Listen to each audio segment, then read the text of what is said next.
Assalamualaikum warahmatullahi wabarakatuh. Kami dari kelompok 6 yang beranggotakan Mayang, Ikna, Afika, Astri, Tesya, Frilia, dan Dela akan mempresentasikan hasil diskusi kami tentang variabel analitik dan implikasi teori pada proses persuasi.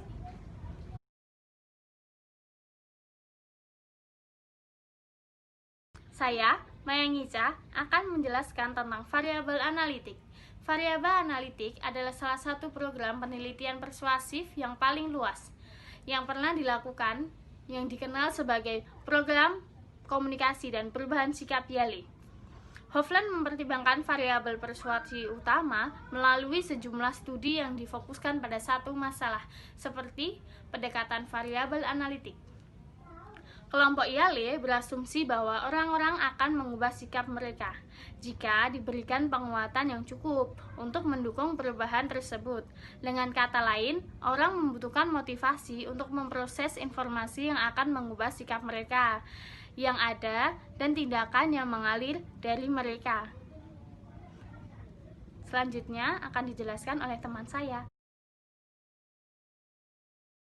Baik, saya akan melanjutkan presentasi selanjutnya, yaitu search effect. Hofland dan rekannya menyebut bahwa yang rusak antara pesan dan kredibilitas pembicara sebagai sleeper effect itu dapat merugikan pembicara jika kredibilitasnya tinggi, karena dapat hilang seiring berjalannya waktu. Namun, sleeper effect dapat menguntungkan pembicara ketika kredibilitasnya rendah. Menurut Kumkale dan Albarracin 2004, bahwa persuasi meningkat dari waktu ke waktu untuk orang-orang yang awalnya mendapat sumber yang kurang dapat dipercaya ketika kualitas argumen pesan awalnya dinilai sangat kuat. Saya akan menjelaskan tentang message effect atau efek pesan. Pada studi Yale ini mempertimbangkan dampak dari beberapa efek pesan pada persuasi. Yang pertama ada premisi resensi efek, penemuan tertua dari penelitian persuasi. Pada tahun 1925, F. Helen menyatakan bahwa bukti terpenting harus didahulukan. Ya, ini disebut dengan premisi efek. Sedangkan resensi efek merupakan informasi yang terakhir disajikan. Ini juga memiliki pengaruh yang signifikan. Hofland 1957 melaporkan bahwa masalah premisi resensi tidak begitu jelas. Mereka juga menemukan bahwa pembicara pertama tidak selalu memiliki keunggulan dibanding pembicara kedua. Kerangka waktu ini penting untuk memprediksi apakah premisi resensi efek berlaku. Resensi efek sering mengalami kerusakan dalam jangka panjang, tapi mungkin saja relevan dalam situasi jangka pendek. Penelitian ILM menunjukkan motivasi pendengar memainkan peran besar dalam pemrosesan informasi dalam menentukan dampak premisi resensi efek. Urutan konten tampaknya membuat sedikit perbedaan bagi mereka yang memiliki motivasi tinggi untuk memproses pesan, untuk memproses dengan hati-hati, memeriksa pesan. Tapi resensi efek lebih memainkan peran daripada premisi efek bagi orang yang kurang termotivasi. Jadi motivasi pendengar adalah faktor terpenting dalam debat premisi resensi efek. Yang kedua, message based to side argument. Pembujuk harus berbicara pada orang yang memiliki pandangan netral atau bertentangan dengan pandangan mereka. Kami menyebut aspek persuasi ini di mana hanya ada satu sisi atau semua sisi dari suatu masalah yang dipertimbangkan. Pada 1957, Hofland mengemukakan bahwa mungkin bijaksana untuk lebih dulu memperkenalkan argumen negatif yang sudah dipertimbangkan orang. Taktik semacam ini melancarkan serangan pendahuluan terhadap informasi tidak menyenangkan.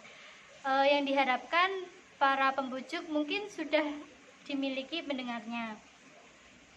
Dalam kerangka kerja pemrosesan ganda, menggunakan argumen dua sisi mendorong pendengar untuk memproses informasi, informasi.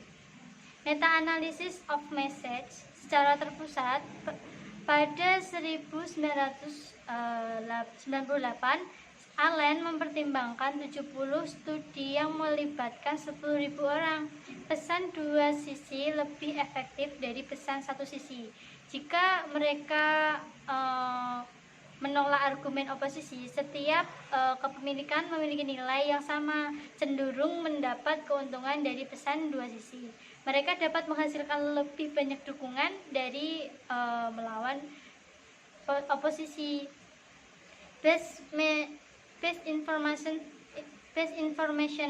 processing menunjukkan bahwa kebutuhan untuk menggunakan pesan dua sisi sangat bergantung pada tujuan atau motivasi dari pembujuk.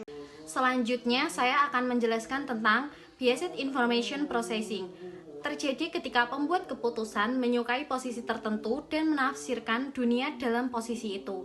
Mereka tidak memberikan pertimbangan yang objektif atau adil untuk semua kemungkinan. Beberapa pemrosesan bias terjadi karena orang memiliki lebih banyak fakta dan informasi yang disimpan dalam ingatan mereka untuk aktivasi satu sisi masalah daripada yang lain. Selanjutnya, inoculation. Inoculation mungkin merupakan strategi utama untuk membantu orang lain menolak persuasi. Dalam konteks persuasif, inoculation adalah praktik memperingatkan masyarakat akan informasi yang berpotensi merusak atau upaya persuasif yang mungkin akan terjadi di masa mendatang. Selanjutnya, the influence of mood and effect on bias processing.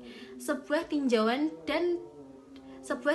dari beberapa studi tentang suasana hati dan dampaknya pada pemrosesan informasi oleh psikolog Herbert Bliss and Norbert Schwartz 1999 menunjukkan kesepakatan yang luas untuk proposisi bahwa orang akan lebih memperhatikan informasi spesifik ketika mereka berada dalam suasana hati yang netral atau sedang sedih. Umumnya, kemarahan tidak mendorong pemrosesan yang objektif.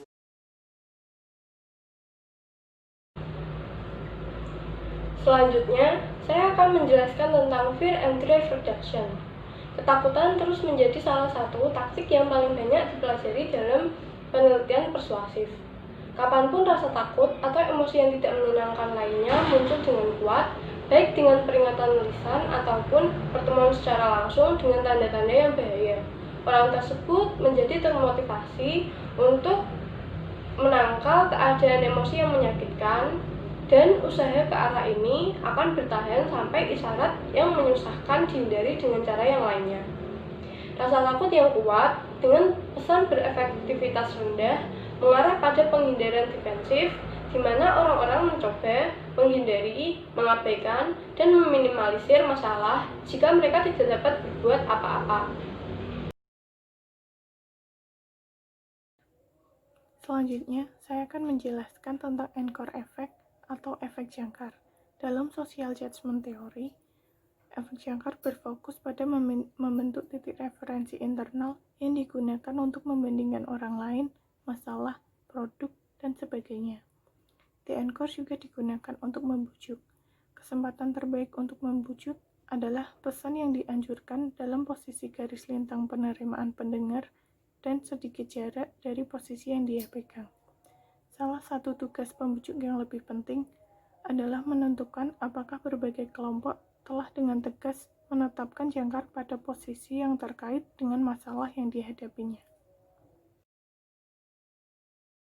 Baik, selanjutnya saya akan menjelaskan tentang implikasi teori. Jika penjaga taman melihat ular berbisa di depan jalan, setapak saat ia melakukan perjalanan alam, dia mungkin memilih untuk mengambil jalan lain atau memimpin kelompok dan mendorong ular itu pergi ke tempat lain dengan tongkatnya. Proses kedua dari pengendalian rasa takut terjadi ketika ancaman dianggap nyata, tetapi dianggap bahwa pemulihannya rasa takut yang tidak efektif dalam situasi serius mengarah pada produksi kecemasan dan stres.